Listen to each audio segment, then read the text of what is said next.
Crossing to Libya now, where rebels and forces loyal to Colonel Gaddafi are fighting for control in the country's west. There have been reports of airstrikes by his military as talks are underway in France on the imposition of a no-fly zone over Libya. RT's Paula Slier is in the capital, Tripoli, and she joins us live now. Paula, what information is coming in from the battle zones?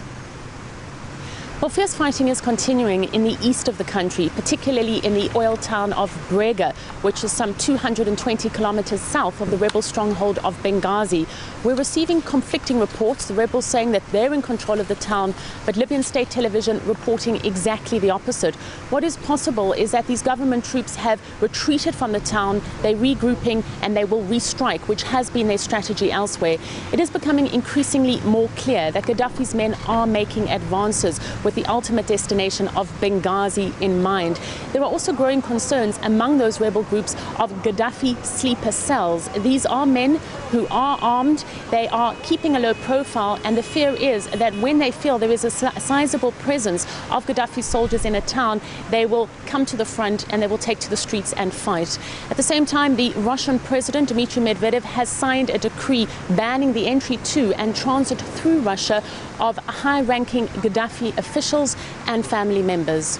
Now, Paula, the uprising has been going on for a month now, and Gaddafi still holding strong. If we look to Egypt as an example, Mubarak there resigned after 2.5 weeks of protest. So what is the response from the international community? Well, the international community at the moment is meeting in Paris. The US Secretary of State Hillary Clinton is holding discussions with the leadership of the opposition here in Libya. She is there, and there's also a G8 summit meeting which is underway. They're expected to reach some decision of an international response to what is happening here in Libya. The question over a no-fly zone, whether or not they'll give the green light to this. But certainly the feeling is growing that France has acted prematurely by recognizing the Libyan opposition as the legitimate voice of this country, particularly when you see that Gaddafi's forces are making advances on the ground. Many analysts say that France acted prematurely and short-sighted. It raises questions in terms of if Gaddafi had to remain in power, how would France behave? And in fact, how would the international community behave? This is an international community that has denounced him. How, in fact, will they talk to him if he had to stay in power?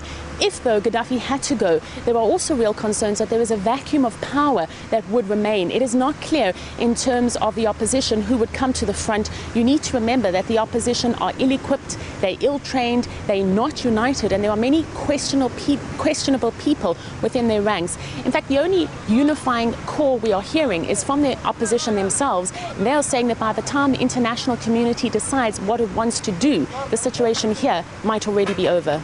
Okay, Paula, thank you for that update. RT's Paula Slier live from Tripoli.